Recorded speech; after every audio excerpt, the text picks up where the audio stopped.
While affluent investors keep cognizant of stock market conditions and the economic environment, they are increasingly focused on how the political climate will affect their investment plans. Only 12% of affluent households said that the political climate, the perception of whether our elected officials will or will not work together to fix the country's economy, is the one factor that most affects their investment plans today. This is a 7 percentage point increase over April, when this question was last asked. As the presidential race intensifies, this is not a surprise. The July Supreme Court decision not to repeal President Obama's healthcare legislation ratcheted up rhetoric between Democratic and Republican lawmakers. In addition, the fiscal cliff debate also escalated this month, as Federal Reserve Chairman Ben Bernanke urged lawmakers to resolve this issue sooner rather than later, while Democratic Senator Patty Murray threw down a gauntlet.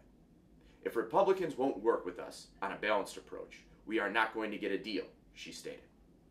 Republican Senate leader Mitch McConnell countered on the Senate floor. What the Democrats are proposing today is an entirely avoidable high-stakes game of chicken.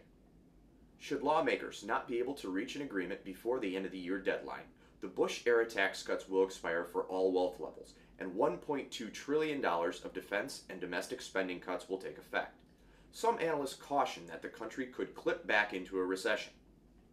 Stock market reaction to the month's disappointing economic news, including a disappointing report that the economy added just 80,000 jobs in June, no doubt accounted for stock market conditions being the primary factor affecting investment plans for 26% of affluent households. The inextricably linked economic environment was the key investment factor for 20% of affluent respondents. Retirement, an investment concerned in a prolonged economic downturn, was the one factor most affecting investment plans for 12%, virtually unchanged since last April. Just 5% said that household income most impacted their investment plans. The Spectrem Affluent Household Outlook declined for the fourth consecutive month in July, to its lowest level in 8 months. The negative 5.01 reading, a drop from the previous month of 6.25 points, was the first time the outlook fell into negative territory since last December.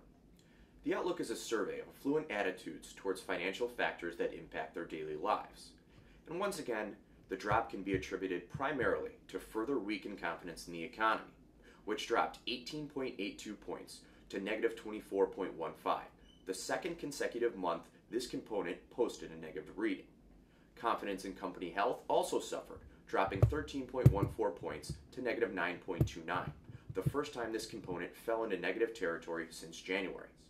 Household income also showed an increase after 2 consecutive months of declines, gaining 3.91 points for a reading of 8.74.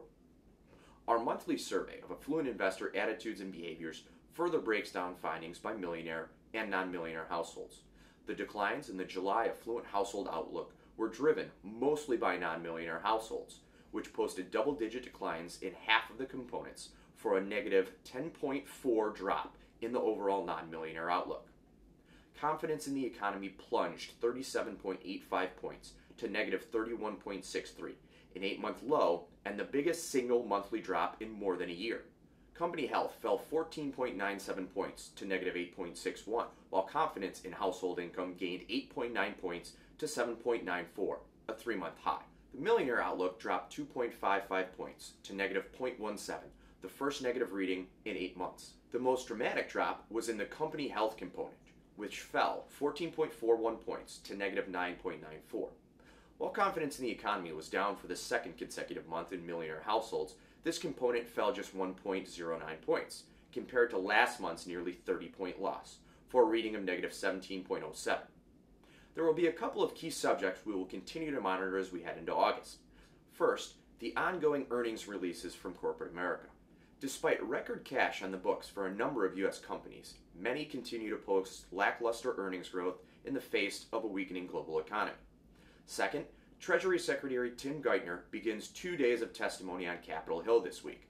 His words and responses will no doubt move the markets in some way, just as Federal Reserve Chairman Ben Bernanke's remarks did last week. Finally, we will dissect both the initial estimate of second quarter GDP when the Commerce Department releases it on July 27th, and we eagerly anticipate the upcoming release of unemployment statistics, which will be on Friday, August 3rd. Once again, my name is Randy Wostratzky with the Spectrum Group. Thank you for watching.